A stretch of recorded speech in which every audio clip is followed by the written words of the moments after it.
Di dalam Al-Quran, satu-satunya ayat Al-Quran yang memerintahkan kita untuk berjihad dengan jihad yang besar atau jihad kabir, itu adalah terkait dengan upaya untuk berdakwah dengan Al-Quran.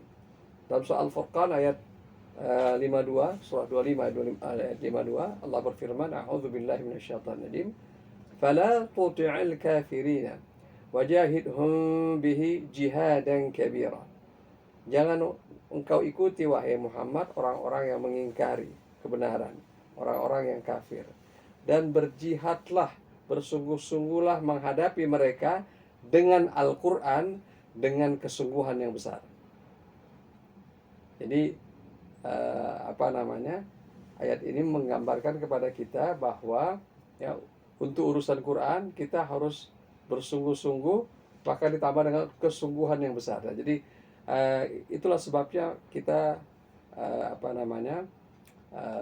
patut berupaya menyisihkan waktu kita, ya, menginvestasikan resources kita agar kemudian kita mendapatkan ya terus tambahan ya Al-Quran, pemahamannya atau kemudian pengamalan dan sebagainya. Baik, Bapak Ibu dimulakan Allah, malam ini kita akan masuk kepada tafsir dan inspirasi ayat kedua suratul Fatihah, atau bisa disebut juga ayat pertama, karena ya kita sudah tahu bahwa para ulama qiraah ya itu berbeda pendapat soal meletakkan nomor 1 dan 2-nya, tapi tidak berbeda pendapat soal isinya. Jadi basmalahnya ya, kemudian hamdalah dan seterusnya itu isinya sama, hanya meletakkan nomornya saja. Dan ini kita sudah kaji pada pertemuan terdahulu. Nah, jamaah yang bukan Allah, kata hamdalah ini atau ucapan ya alhamdulillahirabbil alamin, atau kadang-kala disebutkan dengan tahmid, ini adalah sesuatu yang ya mungkin sangat sering kita dengar dalam kehidupan. Ya, bayangkan berapa kali kita yang mengucapkan itu karena kita merasa bersyukur kepada Allah atau ada sesuatu yang kita senangi. Bayangkan kalau kita hitung berapa kali kita mendengar khutbah, ceramah, kajian yang biasanya muqaddimahnya akan didahului dengan ya alhamdulillahirabbil alamin. Ya. Dan bayangkan kalau kita baca Al-Quran berkali-kali, kita akan temukan ya frasa yang sama, atau lebih tepatnya kalimat yang sama di berbagai ayat dan surah. Jadi memang kita ya seolah-olah ya dikelilingi ya, bahkan sebahagian dari ayat ini yakni kalimat alhamdulillahnya saja itu sudah luar biasa. Ya, ayat kedua, alhamdulillahirabbil alamin. Ya, kalau kita ingin melihatnya lebih cermat ya, kalimat ini perhatikan itu penulisannya ya. Pada kata alamin itu tidak ditambah alif, tapi dibacanya panjang ya. Tapi kalau dalam penulisan surat menyurat gitu ya, atau penulisan yang sifatnya formal, official gitu ya, dalam bahasa Arab itu dipakai alif. Ya, tapi kalau dalam penulisan Quran tidak pakai alif, tapi dibacanya 2 ketukan. Dan kemudian agar kita baca 2 ketukan, maka diberikan tongkat kecil di atas huruf ain. Alhamdulillahirabbil alamin ya. Ini sebenarnya kalimat lengkap ya, dan kalimat ini sebenarnya kalau kita perhatikan ini adalah kalimat mubtada khobar. Kalau dalam bahasa Arab, mubtada khobar itu adalah kalimat yang sebenarnya susunannya sederhana. Ya, dan ini termasuk yang disebut dengan jumlah ismiyah. Jumlah ismiyah itu adalah kalimat yang diawali dengan kata benda atau kata nama. Alhamdu itu adalah masuk kategori isim dalam bahasa Arab ya. Kemudian lillahi gitu ya. Nah, kemudian baru ditambah lagi rabbil alamin. Nah, rabbil alamin ini adalah keterangan sebenarnya. Dari apa? Dari lillahi. Nah, begitu sebenarnya dari segi bahasanya ya. Dan kata alhamdu ini berasal dari kata hamida. Ya, ini akar katanya ya, ha mim dal. Ya. Dan dari sinilah turun berbagai kata yang kemudian kita kenal dengan kata alhamdu, mahmud, muhammad, ahmad ya, dan lain sebagainya. Nah, dalam Al-Quran ya kalau kita melakukan penelusuran kosakata, maka kata yang seakar dengan kata alhamdulillah ini ya itu terulang sebanyak 68 kali, dengan catatan ini saya memasukkan nama Muhammad 4 kali dan nama Ahmad 1 kali. Ya. Nanti kapan-kapan ya bukalah ya website Korpus Quran. Ya. Kalau kita ingin mengetahui kata alhamdulillah itu kemudian akar katanya berapa kali terulang, nah kita perlu sedikit pengetahuan bahasa Arab. Alhamdulillah itu akar katanya adalah hamida. Kalau kita lihat di kamus nanti hamida, gitu ya. Nah, jadi makanya kita harus tahu sedikit saja. Nah, begitu kita tahu hamida, maka kita tinggal klik ha, gitu ya. Kemudian nanti kita pilih di sini ya, ha, mim dan dal. Jadi 3 huruf. Bahasa Arab itu akar katanya sebagian besar ada 3 huruf. Itulah yang paling awal sekali ya. Ya, fi'il 3 huruf ya. Nah, kemudian ya tinggal kita pilih di sini. Ha, mim, dal. Ya. Nah, ini ha, mim, dal ini dia. Nah, kemudian tinggal kita klik go. Maka kemudian tampillah ini. Nih, lihat, perhatikan di sini ya, the three literal root ha, mim, dal occurs ya 63 times in the Quran in verb derived form. Jadi ada 5 bentuk ya. Nah, jadi ini apa namanya, data-data statistik semacam ini akan mudah sekali kita tampilkan sekarang di era digital. Nah, ini sini tertulis 63 ya.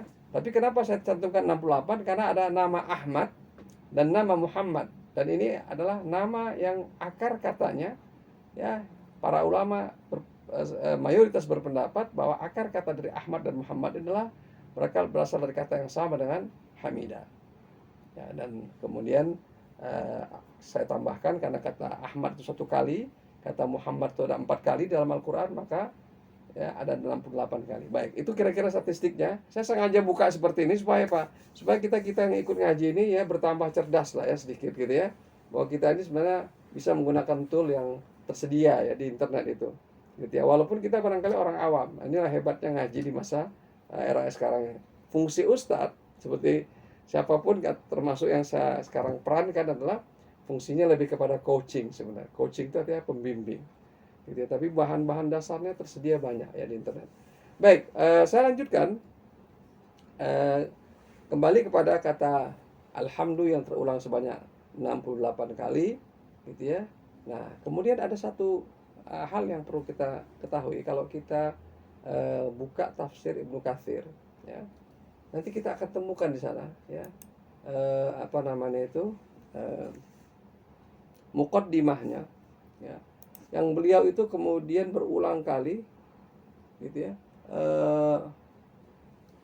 menyebutkan, ya, alhamdulillah, apa namanya, betapa kalimat tahmid ini, ya, itu ada di mana-mana, gitu ya. Jadi luar biasa kalimat ini ya hadir di Al-Quran, gitu ya. Nah, jadi artinya apa namanya?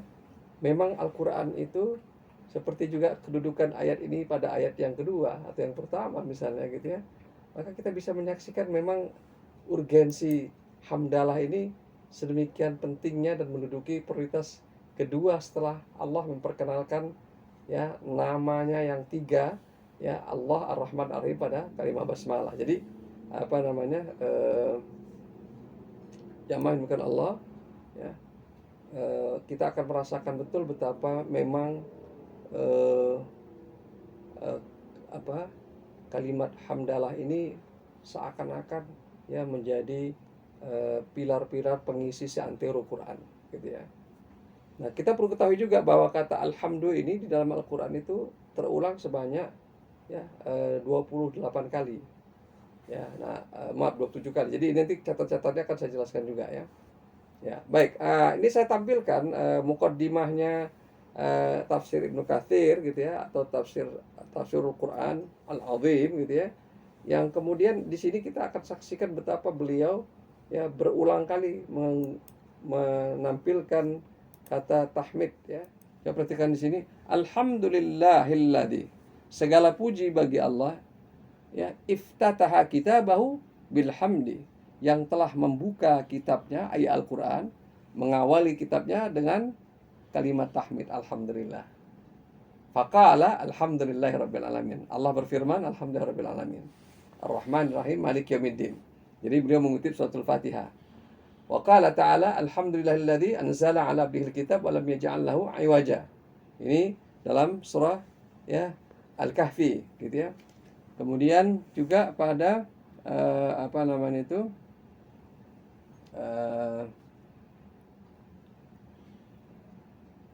Pada surah yang lain ya. Ya, di sini beliau mengutipkan panjang ini surah Kahfinya. Kemudian juga memulai membuka penciptaan langit dan bumi ini juga dengan kalimat hamdalah. Faqala ta'ala ya, alhamdulillahilladzi khalaqas samawati wal ardh wa ja'ala adh-dhulumati wan nur. Ya. Jadi Allah ketika menciptakan langit dan bumi ini itu dengan ya kalimat diawali dengan kalimat ya pujian kepada dirinya gitu. Alhamdulillah gitu. Kemudian beliau juga mengutipkan ini dan mengakhiri proses apa namanya drama alam semesta ini juga dengan hamdalah ya. Ya. Kita baca di sini ya. Ya. Waqtatamahu bilhamdi faqala ba'da dzikr ya, kalau kita setelah zikir ya, dan ini adalah ba'da dzikir ahlul jannah ya. Jadi orang-orang yang masuk surga nanti kemudian mereka akan apa namanya menyebutkan atau berzikir wa taral malaikata hafina min haulil arsy yusabbihuna bihamdi rabbihim wa qudiya bainahum bil haqq. Maka tunailah di antara mereka dengan kebenaran, wa qila, dan dikatakanlah, artinya mereka mengucapkan alhamdulillahi rabbil alamin. Jadi akhir dari segalanya juga alhamdulillah, awal dari segalanya alhamdulillah, dan akhir dari segalanya alhamdulillah. Gitu ya. Nah, jadi apa namanya? Bahkan samakan di sini ya. Wa huwallahu la ilaha illahu lahul hamdu fil ula wal akhirah. Bagi Allah ya pujian ya di awal dan di akhir, dan kemudian walahul hukmu wa ilaihi turja'un ya. Nah, ini kalimat ini ya, maksud saya yang saya kutip di pembukaan ini menunjukkan betapa pada muqaddimahnya saja Ibnu Katsir rahimahullah itu berusaha untuk memperkenalkan ya tafsir dari alhamdulillahirabbil alamin ini ya, begitu ya. Betapa kalimat tahmid ini luar biasa. Berulang kali kita bisa saksikan dalam Al-Qur'an. Ini apa sebenarnya? Ya. Ini bagaimana sebenarnya kita bisa merasakan, mengalami ayat ini agar kemudian kita ya bisa mendapatkan apa namanya itu hasil yang terbaik. Ya, kita tahu bahwa kita sudah mengucapkan tahmid berkali-kali. Kalau kita bersyukur kita mengucapkan alhamdulillah. Ya, tapi kita tahu bahwa tidak semudah ucapan itu kemudian efek yang kita bisa dapatkan. Nah, jadi inilah pentingnya kita gitu ya. Walaupun sudah tahu, kita perlu kemudian juga ya menyediakan waktu, menyediakan kemudian kesempatan, terutama sebenarnya menyediakan hati kita agar kita kemudian mendapatkan ya kemudahan kemudahan dari Allah untuk memahaminya ya. Dan itu sebenarnya adalah satu bentuk kebaikan yang Allah berikan, karena dalam hadis disebutkan kalau seseorang dimudahkan Allah memahami Al-Quran, memahami agama ini, maka sungguhnya orang ini adalah orang yang telah diberikan atau telah dikaruniai kebaikan. Wa may yuridillahu bihi khaira yufaqihu fid din gitu ya. Kalau Allah sudah menghendaki atau memberikan kebaikan kepada seseorang, maka Allah akan memudahkan dia. Ya, jadi saya tutup lagi ini ya. Ini sengaja saya tampilkan untuk menjelaskan kepada kita betapa ayat kedua suratul Fatihah ini menurut Imam Asim bin Hasan bin Tariq Syatibiyah ini adalah sebenarnya ya ayat kunci yang kita tahu bahwa suratul Fatihah adalah ummul Quran. Berarti ayat kedua ini seolah-olah ya menempati ya prioritas kedua dalam konteks ya rangkuman seluruh kandungan Al-Quran. Ya, kita tahu bahwa pada ayat pertama kita sudah mengupas ya. Di ayat ini kita seolah-olah ya sedang menekan tombol on kepada Allah sehingga terkoneksi kita kepada Allah. ya Allah yang Ar-Rahman Ar-Rahim, gitu ya. Maka pada ayat yang kedua ini, ya, kita kemudian ya mendapatkan satu hikmah, ya, satu pelajaran bahwa komunikasi kita pertama kepada Allah adalah dengan memujinya. Kita tahu kalau kita berkomunikasi, ya, kita menelpon seseorang, itu biasanya kan kalimatnya hello, apa kabar, begitu kan kira-kira ya. Halo, gitu ya. Halo, hello, hai, gitu ya.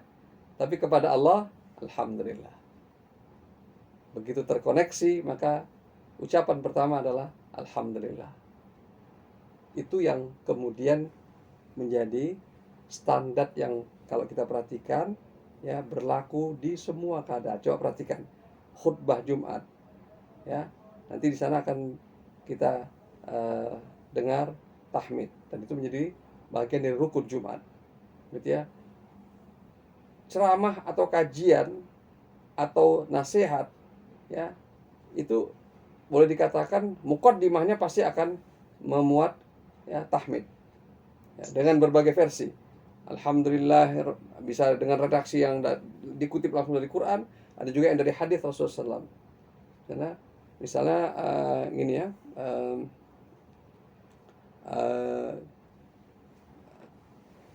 hamdan katsiran alhamdulillahilladzi hamdan katsiran thayyiban mubarakan. Nah, itu sebenarnya ya ada dalam Al-Qur'an, ada juga dalam hadis, gitu ya. Jadi artinya para dai mubalik biasanya mengutip sedemikian rupa.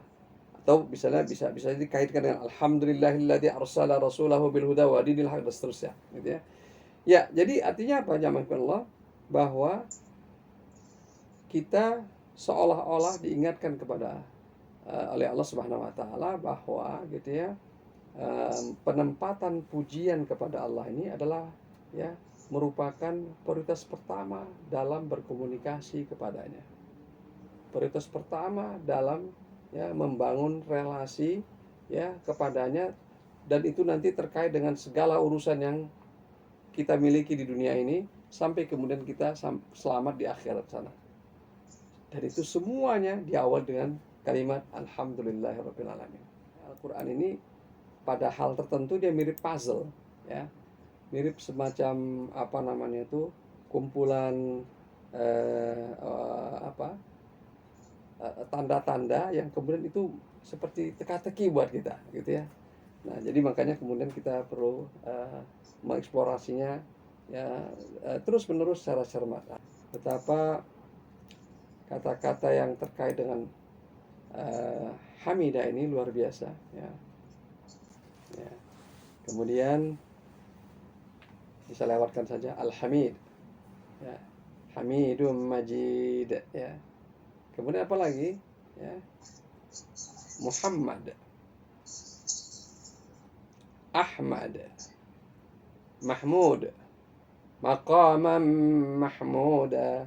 Kalau kita sholat malam, gitu ya, di sana ada kalimat, ya, agar kita mendapatkan kedudukan, ya, doa, ya, agar Allah kiranya bisa kiranya Allah menganugerahkan kepada kita kedudukan, ya, yang mulia, ya, kedudukan yang terhormat, kedudukan yang dipuji-puji, ya, mahmud, ya. Nah, dan bukan sebuah kebetulan, ya, kalau Allah Al-Hamid yang mengawali, ya, kalamnya dengan alhamdulillahirabbil alamin, mengutus rasulnya yang terakhir dengan nama yang seakar dengan kata alhamdu, yakni Muhammad sallallahu alaihi wasallam. Ya. Nah, ini coba kita perhatikan, ya. Al-Hamid itu adalah Asmaul Husna, ya. Dan ini seakar dengan kata alhamdu. Dia adalah zat yang nanti kalau kita kaitkan alhamdu ini adalah sesuatu yang sifatnya pujian yang hanya khusus bagi sesuatu yang mutlak, dan itu hanya Allah Subhanahu wa taala, ya.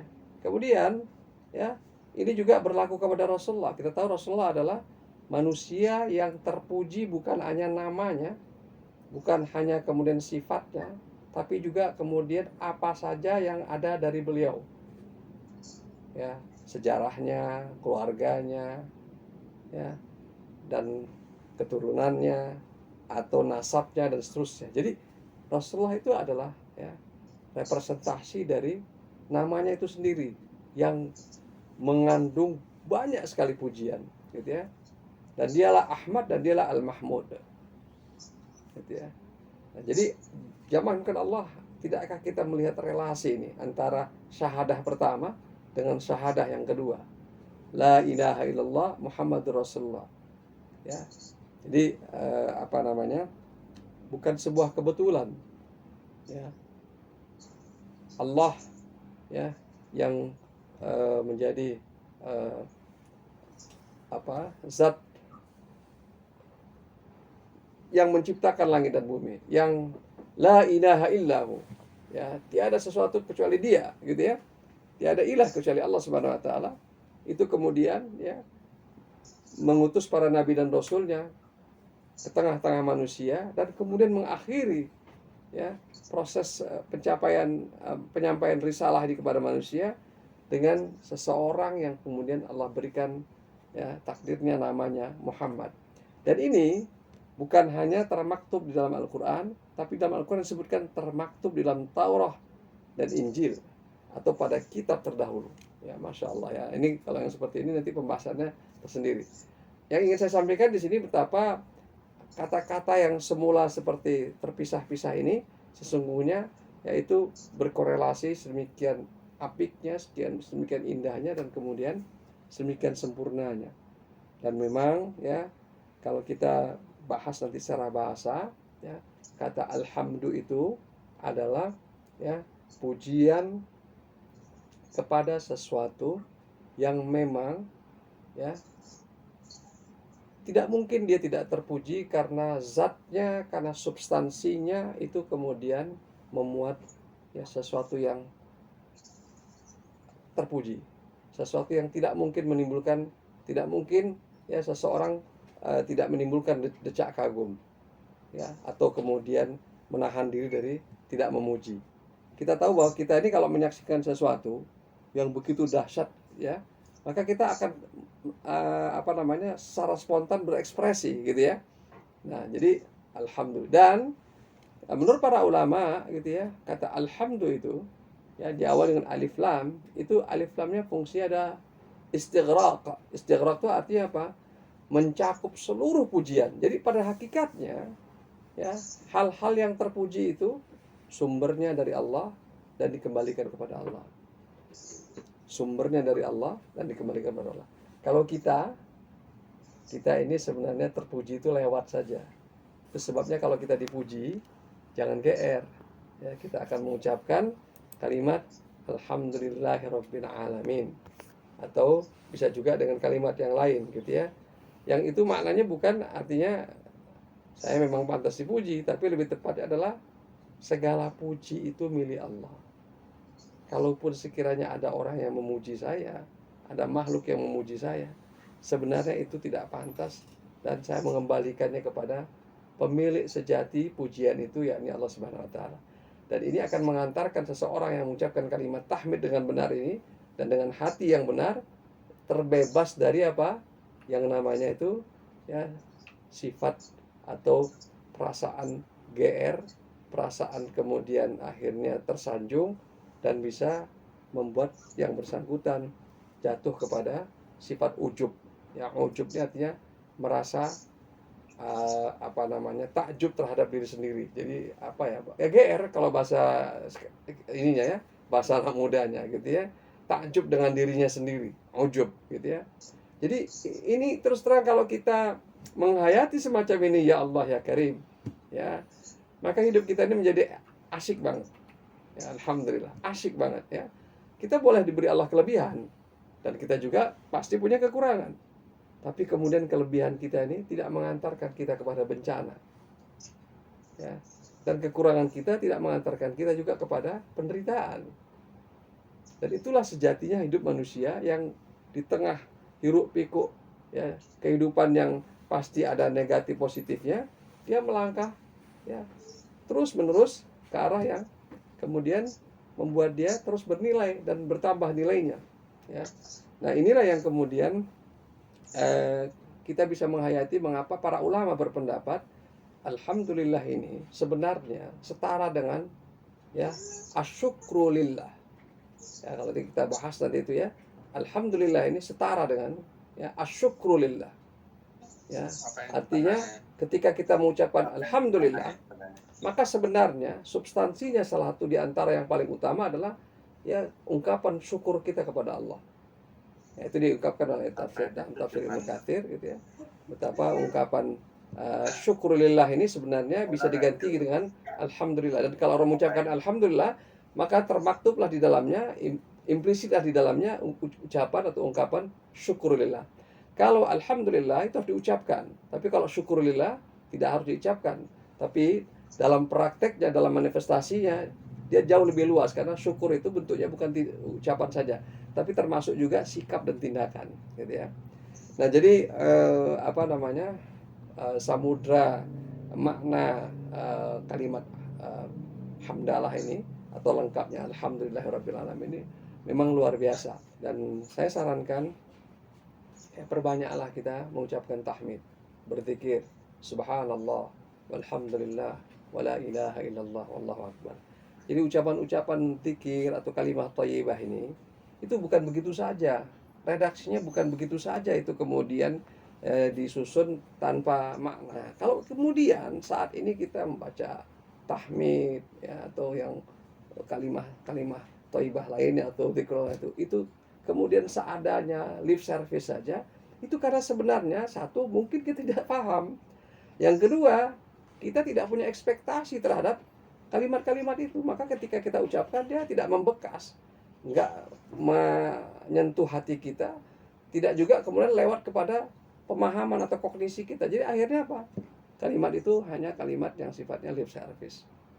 Dan itu kalau terjadi, alangkah ruginya kita. Ya, wallahu a'lam bishawab. Ada pertanyaan nih sudah saya dapatkan di chat, ya. Yang pertama, ya, Masya Allah, menjadi terpahamkan makna ayat kedua Al-Fatihah setelah menyimak kajian telah sampaikan. Jazakallah khair. Kemudian yang berikutnya, izin bertanya Ustadz, apakah dalam setiap huruf hamdalah itu mengandung arti sendiri-sendiri?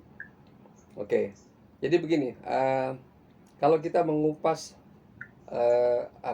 huruf penyusun kata hamdalah, ya, lengkapnya hamdalah itu alif, lam, ya, ha, mim, dal, ya. Atau kalau kita mau mengambil akarnya, ya, ha, mim, dal, ya. Dan di tengah kata ha, mim, dal ini adalah mim itu sendiri. Kalau kita mau membahas ini memang bisa panjang, ya, tapi intinya begini. Ada banyak sekali di dalam Al-Quran, gitu ya, tanda-tanda indikasi yang itu satu dengan lainnya seolah-olah, ya, berkolerasi, ya. Bukan sebuah kebetulan, gitu ya, bahwa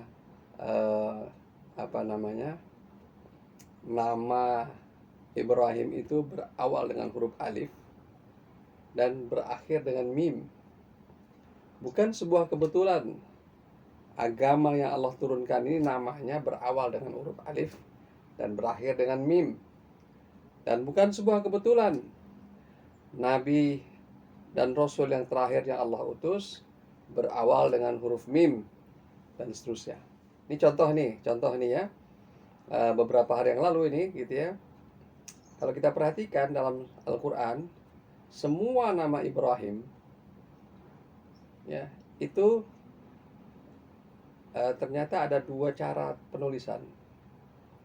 Ya, semua nama Ibrahim dalam surah Al-Baqarah penulisannya berbeda dengan selain Al-Baqarah.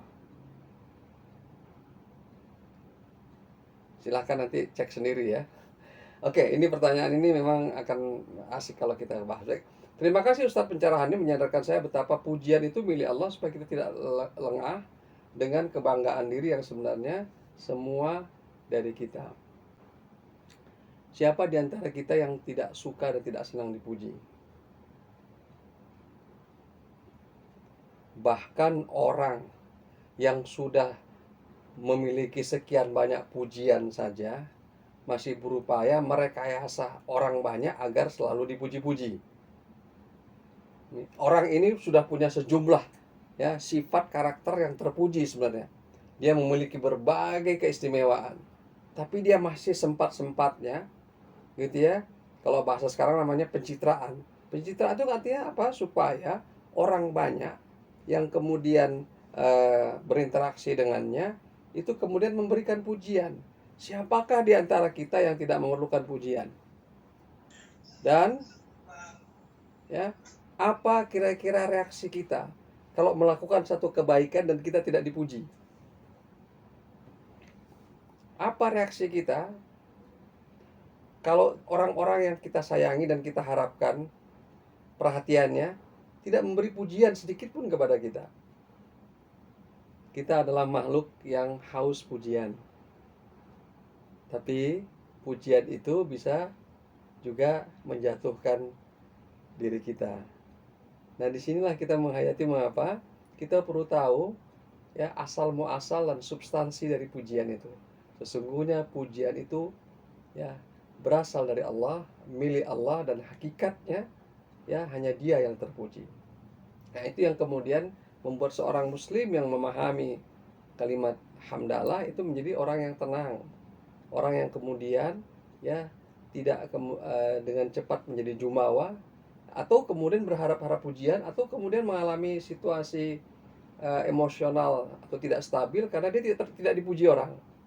Ya, kita tahu bahwa kalau kita melakukan tindakan yang tidak diperhatikan orang, coba kenapa orang menampilkan banyak statusnya itu kan supaya dia dipuji. Nah, hebatnya si fulan ini, nah hebatnya dia, hebatnya itu gitu ya. Dan kalimat hebatnya, luar biasanya, amazing sebagainya, itu kan adalah sesuatu yang menyenangkan buat kita. Nah, oke, saya akan bahas lagi juga tambahan pujian ini begini ya. Saya coba meneliti ya jumlah kosakata bahasa Indonesia untuk memuji orang lain dengan bahasa Inggris. Ternyata itu beda jauh sekali. Kita ini tidak lebih dari 20 kosakata untuk memuji seseorang. Sementara bahasa Inggris itu ya kalau nggak salah sampai di atas 50. Coba perhatikan kalau kita berbahasa Inggris kita akan mendapatkan exclamation atau ungkapan, ekspresi misalnya begini. Wow, wonderful, amazing, awesome. Ya. Good job, well done. Tapi kalau bahasa Indonesia bagus. Apalagi kira-kira? Ini artinya begini, saya cuma ingin menyampaikan betapa kita bangsa Indonesia, wabil khusus umat Islam Indonesia ini miskin karakter memuji. Mintanya dipuji tapi kemudian karakter memujinya itu ternyata jauh sekali dibandingkan bangsa-bangsa yang sukses gitu loh kira-kira. Ini catatan buat kita dan jangan-jangan inilah yang kemudian terbentuk di keluarga kita, di rumah tangga kita. Kita jarang memuji prestasi anak kita. Kita jarang kemudian ya membuat mereka terpuji, tapi kemudian juga mereka menjadi anak yang kemudian akhirnya positif gitu ya, ekspresinya atau reaksinya terhadap pujian kita. Bukan menjadi orang yang kemudian jadi manja misalnya gitu ya. Ini terus terang catatan nih buat kita, terutama para pendidik ya. Dan saya sejak tahu bahwa ternyata bahasa Indonesia kita ini miskin pujian, ini saya kemudian berusaha untuk kemudian melatih diri ini. Dan itu tidak mudah karena kita ini lebih senang, mindset kita ini mohon maaf ini ya, itu sebaliknya gitu ya. Memuji itu lawannya adalah menghinakan atau merendahkan gitu ya. Nah, ini artinya apa? Ini catatan buat kita juga nih ya gitu ya. Nah, oke. Jadi jamankan Allah ya, pertanyaan tadi itu menjadi sangat menarik dan ini saya jadi teringat dengan ini ya, dengan bagaimana karakter kita secara umum ya sebagai bangsa, sebagai umat Islam gitu ya. Saya terus terang alhamdulillah diberi Allah kesempatan untuk berinteraksi dengan berbagai bangsa ya di muka bumi ini. Ya tidak banyak sih sebenarnya, tapi terus terang ya saya terkagum-kagum dengan bangsa-bangsa yang kita sebut saat ini maju karena mereka begitu ekspresifnya ya memuji kita. Padahal yang kita lakukan itu baru hal yang sebenarnya menurut kita ini nggak pantas dipuji nih. Jangan-jangan dia sebenarnya ini ya pujian yang nggak tulus gitu ya. Tapi ternyata itu begitu terbukanya dan begitu apa namanya ya, polosnya disampaikan gitu ya. Nah, kalau kita kadang-kadang kalau menyaksikan orang seperti itu, kita kadang-kadang ini ada maunya nih, ini ada maunya kira-kira begitu ya. Dan ini terus terang pandangan yang sudah jelas-jelas keliru ini sebenarnya gitu ya. Nah, jadi masya Allah ya. Mudah-mudahan lewat kajian ini kita bisa memperbaiki karakter-karakter yang seperti ini ya. Baik, yang berikutnya lagi, alhamdulillah tambah ilmu, jazakallah khair. Keren, bagus, pintar. Alhamdulillah jika dalam bahasa Inggris banyak kosakata pujian, bagaimana kota maksudnya Arab. Dalam bahasa Arab, ya, cobalah kita berinteraksi dengan orang Arab. Nanti kita akan temukan banyak sekali. Ya, coba baca Al-Quran itu. Bagaimana pujian-pujian Allah kepada orang-orang yang beriman. Ya, jadi sebenarnya orang Arab itu atau Islam ini adalah ajaran yang amat sangat mengutamakan pujian. Ya, ayat kedua suratul Fatihahnya aja alhamdulillah. Ini kan sebenarnya isyarat buat kita ini. Bahwa setelah kita itu kemudian ya terkoneksi dengan seseorang, maka langkah pertama itu adalah ya rebut dulu hatinya. Ya, puji dulu dia, kan kira-kira begitu. Ya. Agar dia kemudian menjadi nyaman dan kemudian akhirnya apa? Komunikasi menjadi lebih lancar. Dan ini terus terang, mohon maaf ini ya, kalau kita di manajemen tidak mudah untuk menyusun redaksi surat kalau kita menyampaikan sesuatu, proposal sebagainya. Dan ini saya latih nih kepada staf-staf saya atau orang-orang yang berinteraksi secara manajerial kepada saya latih. Kalimatnya harus begini. Ya, kalau kalimatnya seperti ini sebenarnya ini kalimat merendahkan diri sendiri. Kalimatnya tidak boleh merendahkan, tapi juga kemudian kita harus menempatkan dia menjadi terhormat tanpa kita harus merendahkan diri kita. Dan itu sebenarnya harus dilatih ini ya. Jadi yang seperti ini terus terang, ini semangat Islam. Rasulullah SAW mengajarkan kita doa atau kalimat-kalimat yang baik ya, yang kalau kita menghadapi segala keadaan ya. Ini contohnya ya. Jadi saya tampilkan di sini ya. Kalau kita menghadapi situasi yang menyenangkan, kalau ini saya kira kita sudah tahu lah ya jawaban kita. Kita akan kemudian dengan mudahnya mengekspresikan rasa bahagia kita, rasa syukur kita, rasa terima kasih kita. Gitu ya. Karena ada unsur yang menyenangkan. Tapi kalau tidak menyenangkan, bagaimana nih? Nah, ini dia. Ini ajaran Rasulullah SAW. Melihat sesuatu yang disukai, maka apa kalimat yang kita ungkapkan? Juga diawali dengan tahmid. Alhamdulillahilladzi bi ni'matihi tatimmus shalihat. Ya. Ya. Alhamdulillahilladzi bi ni'matihi tatimmus shalihat. Segala puji bagi Allah yang dengan nikmatnya maka sempurnalah kebaikan itu. Ya. Nah, kalau kita mendapatkan sesuatu yang tidak kita sukai, Alhamdulillah ala kulli hal wa fi kulli hal. Sebenarnya biasanya kalau dalam zikir-zikir itu ya di masjid-masjid yang biasanya mengeraskan bacaan zikirnya biasanya disebutkan alhamdulillah ala kulli hal wa fi kulli hal wa ni'mah Allahu akbar gitu ya. Jadi setelah kalimat tahmid itu kan diteruskan dengan ungkapan semacam itu. Itu sebenarnya datang dari hadits Nabi. Alhamdulillahi ala kulli hal. Ya. Jadi senang kita alhamdulillahilladzi bi ni'matihi tatimmus shalihat. Tidak senang kita alhamdulillah ya ala kulli hal. Ya, jadi begitu, Pak. Ya, jadi memang betul dah. Kalau kita sudah sampai kepada makom seperti ini, ya senang dan susah itu kita respon dengan alhamdulillah. Itu artinya apa? Kita pada posisi ya selalu sukses. Gitu ya. Penderitaan menjadi kesuksesan. Gitu ya. Kemudian kemudahan juga menjadi jalan kesuksesan. Ya. Ya, kita harus meresponnya dengan segala puji bagi Allah.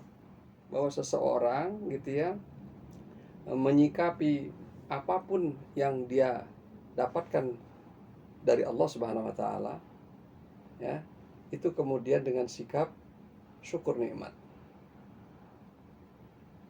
Jadi tidak ada kamusnya dia keluar dari koridor syukur nikmat.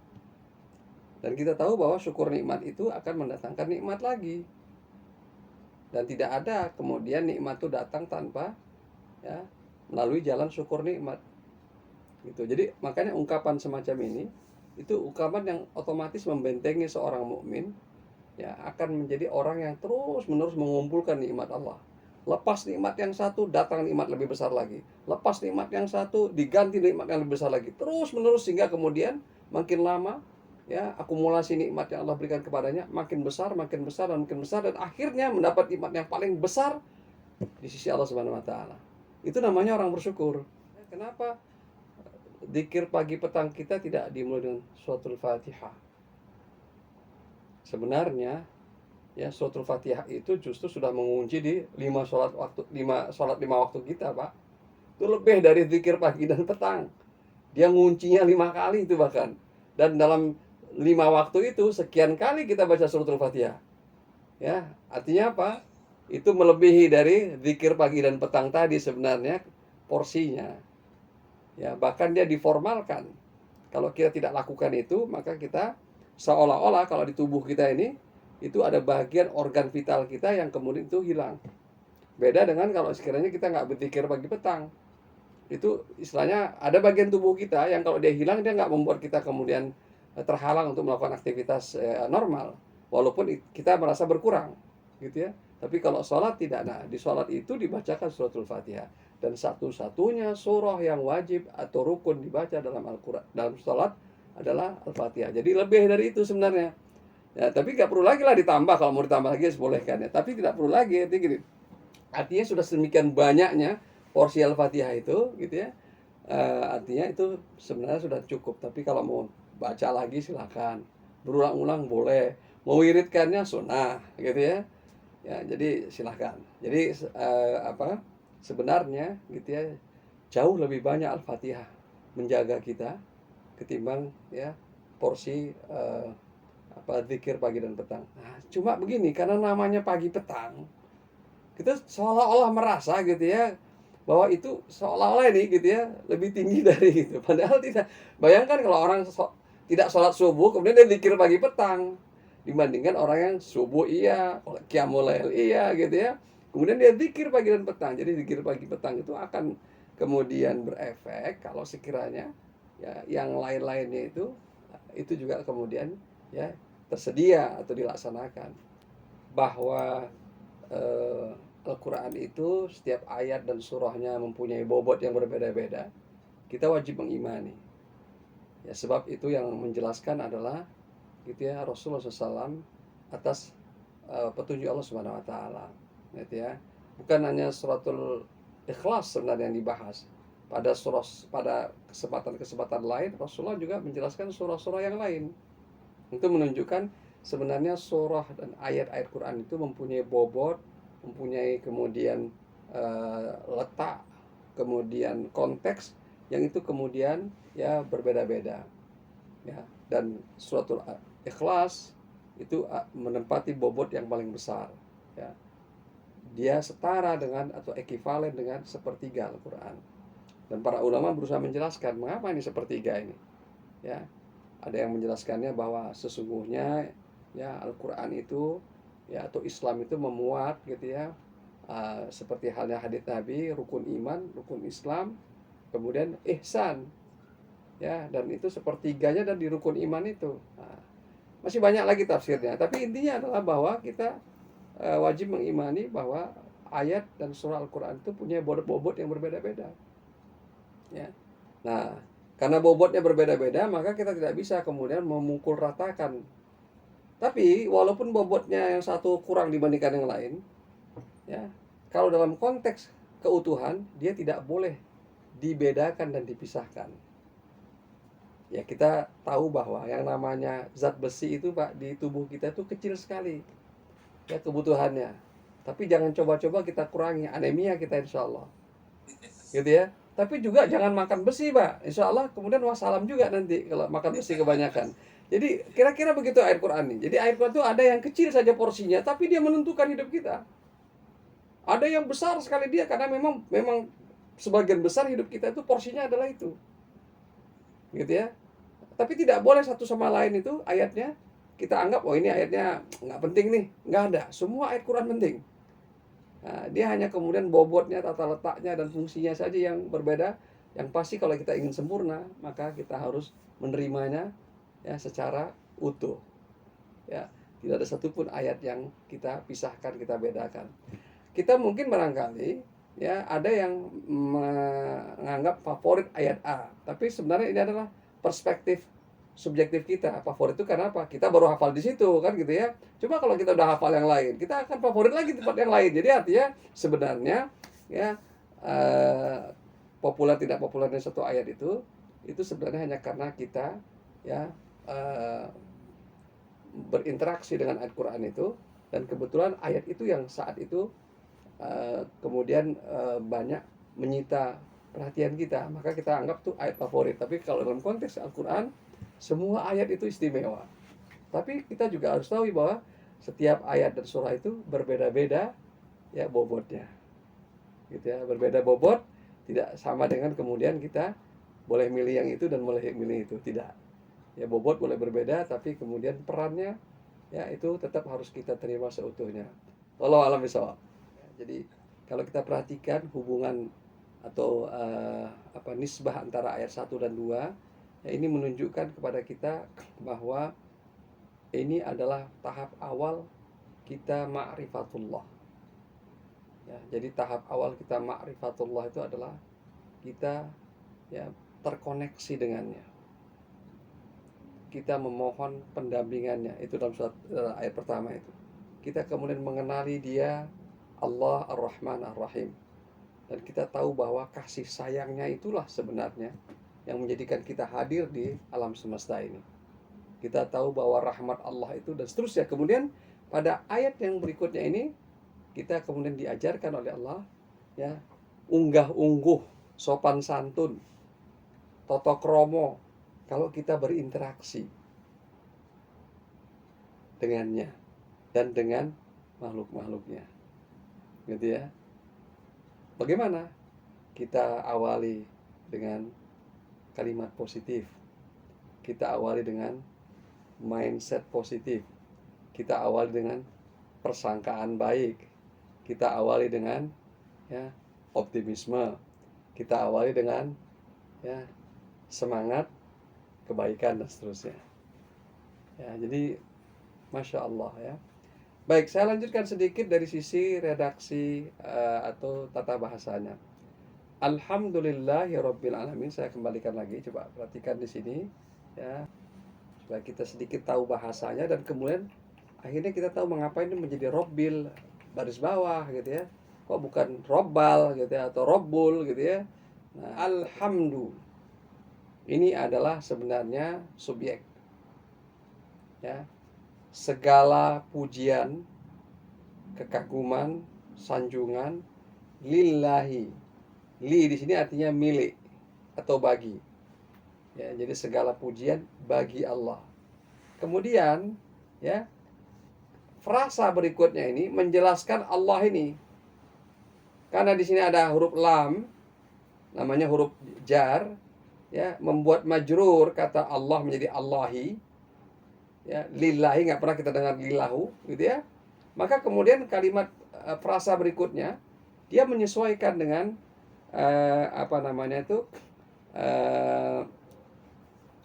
i'rab dari kata sebelumnya, sehingga akhirnya apa?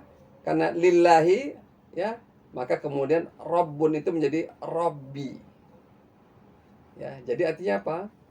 Allah di sini ya dijelaskan. Jadi artinya kalau mau dilengkapi kira-kira maknanya begini secara bahasa. Segala puji bagi atau miliknya Allah, yakni Allah yang menjadi Rabb al-Alamin. Rabb al-Alamin. Dan di dalam Al-Quran dan dalam bahasa Arab ya, kata Rabb itu tidak boleh berdiri sendiri kecuali hanya kepada Allah. Jadi kalau disebutkan Rabb atau Ar-Rabb itu pasti Allah Subhanahu wa taala. Kalau kepada makhluknya maka harus ada kata tambahan atau dia menjadi kata majemuk. Nanti kita kalau cek dalam surat Yusuf di sana ada kata Robbi juga, tapi maknanya bukan Tuhan tapi majikan.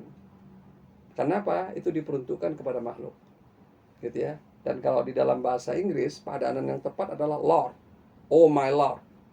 Ya, Lord. Mungkin barangkali kata ini juga dulunya barangkali punya kemiripan atau barangkali punya akar makna yang sama karena Lord, Rob gitu ya. Cuma beda L-nya saja sebenarnya di situ ya. Tapi kemiripannya dari segi pendengaran itu barangkali bisa kita rasakan gitu ya. Nah, bukan Allah ini pun sebenarnya menyingkap banyak hal. Allah mendahulukan pujiannya kepada zatnya sebagai al-ilah yang disembah dan satu-satunya ilah. Dan kemudian dia menjelaskan diri sebagai Rabbul Alamin.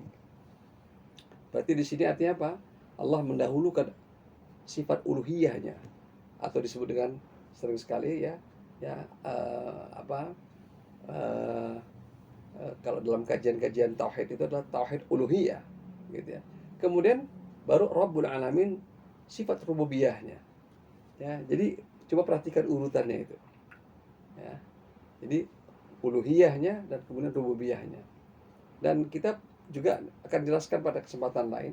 Kata alamin ini, kalau kita nanti cek dalam kosakata Al-Quran tadi di korpus Quran, itu nanti itu berasal dari kata yang sama dengan kata ilm yang akar katanya adalah alima. Dan dalam bahasa Arab, ya kata alamin sebenarnya bentuk jamak dari kata alam. Itu sesuatu yang biasanya dinisbatkan kepada jenis makhluk tertentu. Misalnya alam jin, alam malaikat, alam hewan, alam manusia. Tapi juga bisa bermakna apa saja yang Allah ciptakan dan apa saja selain dia. Itulah alamin. Jadi kalau dia Rabbul Alamin, dia adalah Rabb ya yang ada, yang dia adalah Rabb ya, zat yang menciptakan, menguasai dan mengelola apa saja yang ada ya yang ia ciptakan. Gitu ya.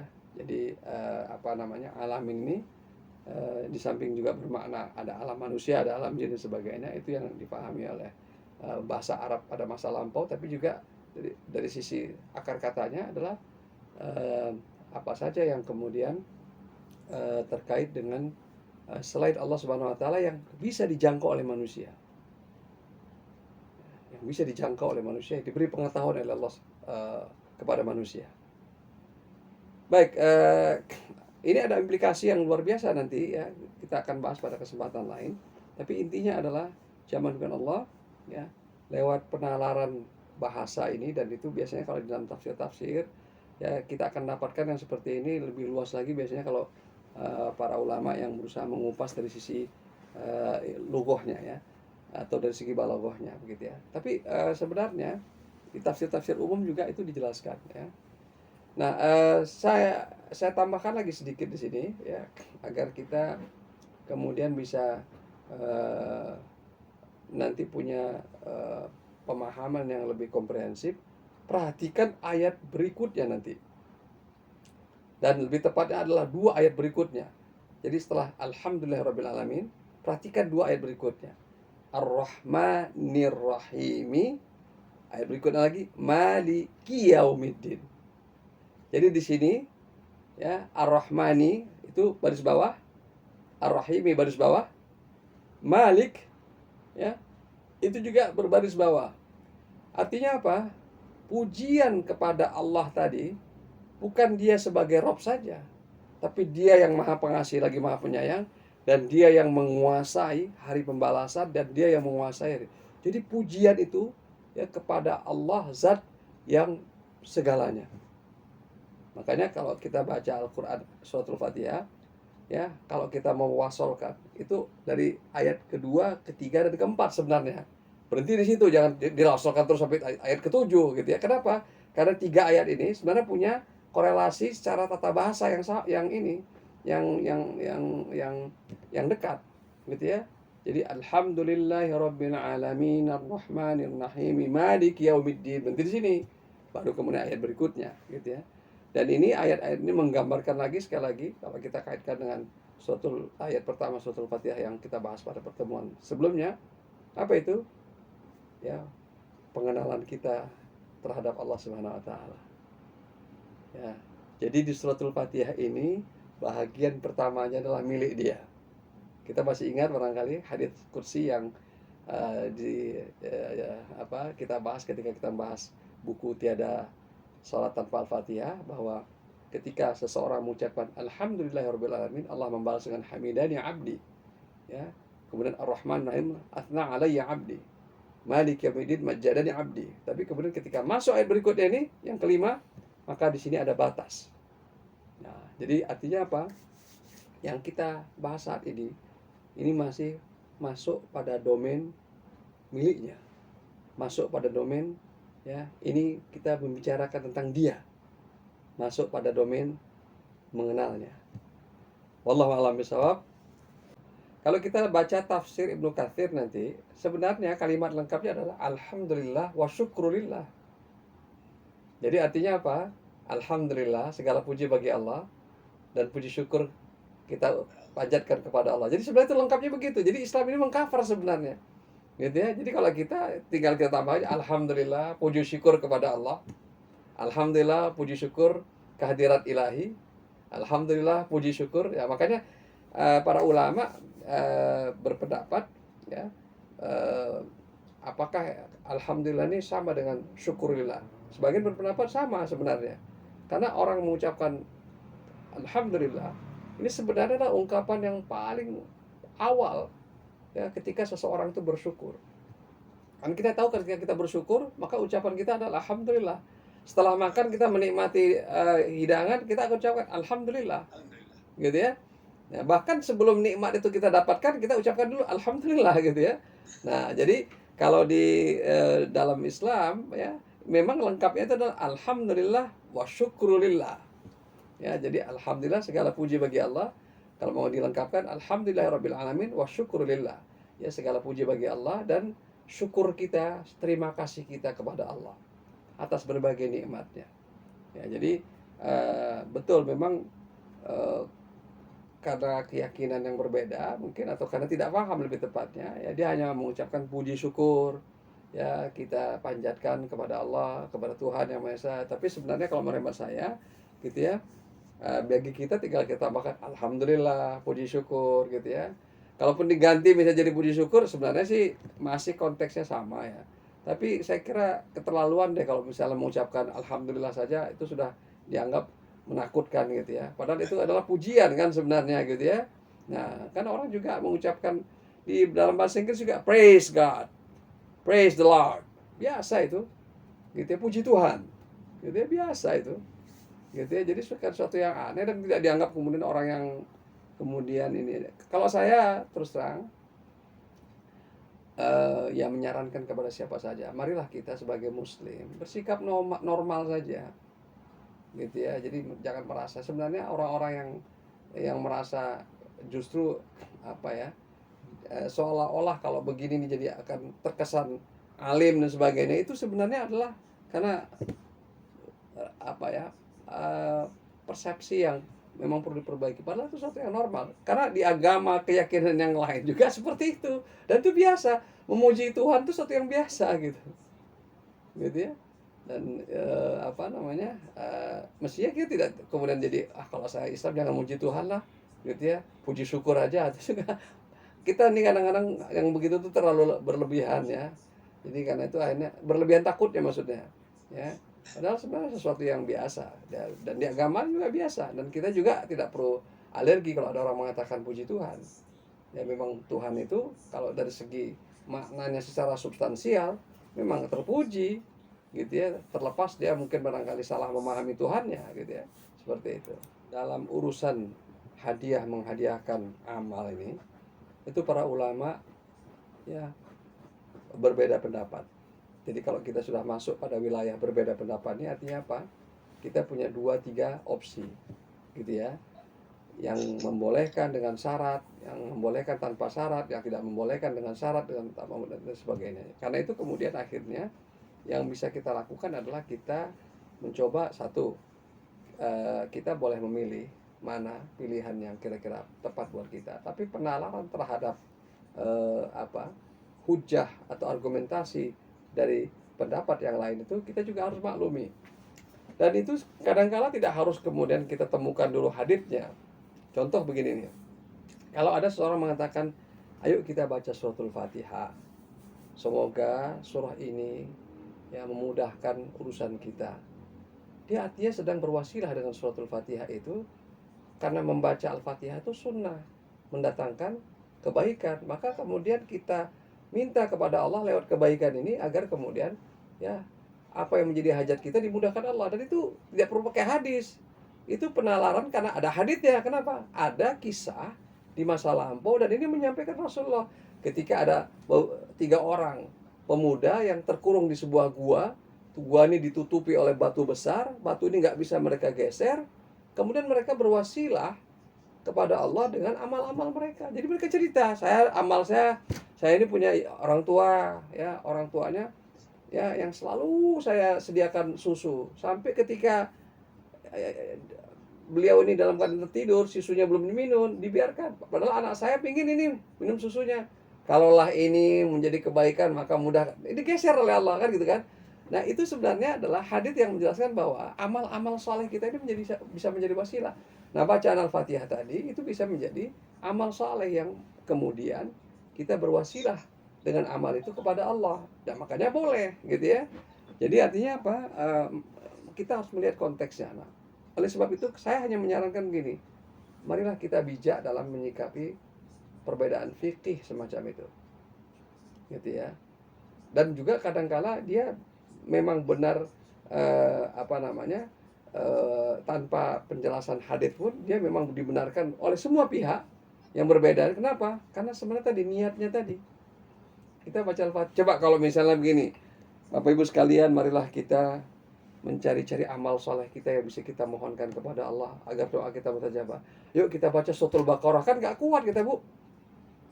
Surah Al-Baqarah gitu loh kira-kira kan gak kuat. Yang paling mudah kan surah Al-Fatihah, apalagi suratul Fatihah itu umul Quran, umul kitab gitu kan. Dibaca dalam, jadi hal-hal semacam ini adalah sesuatu yang memang tidak perlu kemudian keterangannya itu persis seperti ada hadisnya. Contoh begini, sahabat Nabi ketika ini rombongan mereka kehabisan bekal, kemudian mereka mendatangi satu kampung. Kampung ini kemudian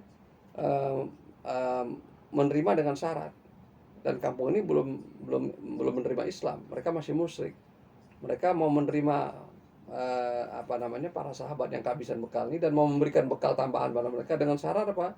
Ada nggak di antara mereka yang bisa menyembuhkan kepala kampung mereka? Dan sahabat-sahabat ini nggak punya bekal. Dan mereka bukan dokter, bukan tabib. Yang mereka miliki adalah tauhid dan Al-Quran. Maka kemudian mereka memberikan diri, kami coba. Dan apa yang mereka lakukan? Jadi yang jadi pasiennya ini belum beriman. Dan dibacakan suratul Fatihah dan sembuh. Dan sakitnya bukan sakit kesurupan, tapi sakit yang diakibatkan oleh bisa atau ada hewan yang kemudian menggigitnya, dan itu bisa sebenarnya. Jadi ada luka dan ada bisa dan dia terinfeksi dan sembuh itu. Dan para sahabat kaget juga ketika sembuh. Ya, setelah dapat hadiah mereka juga kaget, ini kira-kira hadiah boleh nggak ya? Jangan-jangan haram ini. Maka datang lagi, balik lagi ke Madinah. Padahal tadinya kehabisan bekal nih, dan melapor kepada Rasulullah, ya Rasulullah, kami melakukan ini. Itu kan nggak diajarkan Nabi sebelumnya. Tapi Nabi kemudian tersenyum. Nah, udah benar itu. Nanti kalau dapat bagiannya saya tolong kasih sedikit ya, kira-kira begitu pesan Nabi. Ya, itu bahasa saya, tapi kalimatnya kurang lebih seperti itu. Kata Nabi, kalau dapat nanti hadiahnya, jangan lupa ya saya dapat sedikit kira-kira. Itu artinya Pak, Nabi membenarkan apa yang mereka lakukan. Padahal mereka nggak nanya dulu kepada Nabi, ya Nabi kalau mengalami ini baca Al-Fatihah bukan, gitu, seperti itu. Jadi terkait dengan hal-hal semacam itu, saya dua pihak, baik yang mengatakan itu boleh tidak boleh, itu semua punya hujah, gitu ya. Jadi akhirnya apa? Kita hanya bisa mengatakan mana yang kira-kira menurut kita lebih mantap. Dan ini tentu saja makin tambah ilmu kita. Mohon maaf ini ya, orang-orang yang biasanya menguasai usul fikih, menguasai mazhab 4 gitu ya, itu biasanya orang-orang yang tawadu sekali ya, dan dia memaklumi sekali kalau ada perbedaan itu ya. Saya kalau bergaul dengan para syekh yang mereka ini advance sekali ilmunya, mereka maklum kalau ada yang misalnya berbeda dengan mereka tuh, mereka maklumi. Mereka baru bereaksi kalau gitu ya, seseorang melakukan tindakan yang sama sekali gak ada sumbernya. Ini kalau ibarat sholat tuh kira-kira gini, Ada orang takbirnya begini, Allahu Akbar. Ada dalilnya. Ada juga yang Allah di sini. Di sini nih ya. Ada dalil. Yang nggak ada tuh Allahu Akbar begini nih. Nah, itu nggak ada dalilnya. Nah, itu baru dia nanya tuh. Baru Syekh itu nanya, ini kok tiba-tiba ada sholat yang begini nih gitu ya. Karena sama sekali nggak ada sumbernya. Tapi kalau yang masih ada sumbernya, masih ini sebagainya, itu mereka orang yang sangat bijak sekali. Nah, kita ini umat Islam sering sekali satu dengan lainnya itu kemudian akhirnya mengalami situasi yang tidak nyaman hanya gara-gara tadi itu kita belum tambah aja ilmunya. Nah, makanya tambah ilmu. Dengan tambah ilmu kita jadi paham. Akhirnya kita makin bijak, makin menghargai, dan akhirnya apa? Makin terasa nikmatnya bersaudara. Jadi ilmu itu bisa menambah persaudaraan. Gitu ya. Jadi saya mungkin hanya bisa menjelaskan itu. Ya, istilah hadiah itu kan sesuatu yang sifatnya itu ya mendatangkan kegembiraan, dan itu adalah pemberian, gitu ya. Di dalam bahasa Arab kalau disebut hadiah itu artinya kita memberikan kepada selain diri kita, gitu ya. Jadi rasanya aneh juga kalau ada hadiah untuk diri sendiri, itu namanya bukan hadiah, gitu ya. Jadi hadiah itu adalah kalimat dalam bahasa Arab itu yang seakar dengan kata hada ya, artinya sebenarnya menunjuki ya. Tapi hadiah itu adalah sesuatu yang sifatnya itu pemberian. Sebenarnya ketika kita beramal, ketika kita membaca suratul Fatihah, walaupun kita sebutkan ini kita hadiah kepada si fulan, yang dapat pertama itu adalah yang membacanya, Bu. Bedanya orang yang sudah meninggal dunia. Makanya gini, alangkah bersyukurnya kita masih dipanjangkan umur kita. Artinya apa? Kita masih berkesempatan menambah amal saleh kita ya, lebih merdeka ketimbang mereka yang sudah meninggal. Kenapa? Kita masih bisa milih. Kalau mereka hanya tinggal menunggu apa yang mereka tanam sebelumnya, itu pun kalau menjadi amal jariah, atau apa yang mereka dapatkan dari doa-doa orang-orang beriman atau anak-anaknya. Nah, alangkah beruntungnya kita masih hidup, itu maksudnya gini, betapa banyaknya orang tidak menghargai hidup. Bahwa masih hidup itu sebenarnya masih banyak pilihan amal, gitu ya. Dan karena itu, kalau kita beramal, pilihlah amal-amal terbaik, amal-amal jangka panjang, amal-amal yang kemudian itu setelah kematian kita itu masih terus menghasilkan ya manfaat. Ya, kenapa? Karena kita masih bisa memilih. Coba kalau mereka-mereka tadi dihidupkan kembali, coba di dalam Al-Qur'an itu ya disebutkan bahwa mereka kalau dihidupkan kembali, na'mal salihan, kami akan berbuat baik ya Allah. Kami akan berbuat baik. Bahkan kalau orang yang sakaratul maut itu disebutkan ya, tunda sebentar aja ya Allah. Ya. Fa asaddaqa, aku akan bersedekah. Wa aku minas salihin, dan aku akan jadi orang baik ini. Gitu. Tapi itulah ya, kita sering sekali ketika nggak punya pilihan minta. Tapi ketika banyak pilihan membiarkan. Nah, jadi sekali lagi yang mendapatkan lebih banyak itu adalah yang mengamalkan, Bu. Yang tadi kita hadiahkan kepada fulan itu pasti lebih sedikit. Kecuali dia punya banyak murid, dia punya banyak pengikut, yang kemudian orang-orang ini menjadi orang baik karena dia. Maka kemudian kebaikan orang-orang ini itu kemudian ya dia dapatkan juga setelah kematiannya. Makanya beruntunglah orang yang menanamkan kebaikan. Hidup kita ini singkat, tapi kita ingin mendapatkan kebaikan miliar-miliar tahun. Sementara hidup kita ini cuma 60 tahun, 70 tahun, 90 tahun. Tapi sebagian besar malah kita menanam keburukan, kan jadinya ini. Makanya disebutkan Al-Quran, orang-orang seperti itu orang-orang yang rugi hidupnya. Dia kalau dia pedagang, ini pedagang yang benar-benar nggak pakai akal ini, gitu. Masa modalnya 10 gitu ya, setelah dia dagang jadi tinggal 2 gitu. Orang kan kalau dagang tuh modal 10 jadi 100 kan, kira-kira gitu. Mana ada di pasar pedagang yang sukses modalnya berkurang terus. Nah, makanya disebutkan Al-Quran tuh, coba baca Al-Quran tuh, bahwa mereka tuh menjual ya akhiratnya untuk dunianya. Mereka menjual dengan harga murah, gitu ya. Ulaikal ladzina ishtaraud dhalalata bil huda.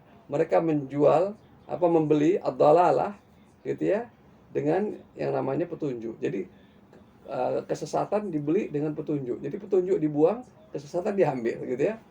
Nah, jadi Masya Allah ya, kalau kita sudah paham seperti ini, hidup itu detik demi detik amat sangat berarti. Apa itu? Berarti buat memilih amal-amal terbaik. Dan satu lagi, buat orang-orang yang kita sayangi yang sudah berlalu. Berarti buat kita untuk ya masih bisa memberikan ya tambahan amal kepada orang-orang yang kita kasihi itu. Ya, situasi Covid sekarang ini kan banyak orang-orang yang kemudian ya itu keluarga kita, apakah itu teman kita ya begitu cepat berpulang. Dan kita termasuk yang selamat nih. Kalau gitu apa nih setelah selamat nih? Bukan kita kemudian bermegah-megahan. Oh, saya selamat nih, bukan. Ya Allah, si fulan kau pilih, dan berarti dia telah tertutup kesempatan untuk menambah amalnya, kecuali bergantung kepada kami. Kami beri, dan berilah kami kesempatan ya Allah, agar kami bisa membantu si fulan yang sudah berlalu. Mereka adalah sahabat kami, mereka adalah saudara kami, mereka adalah suami kami, mereka adalah istri kami, mereka adalah seterusnya.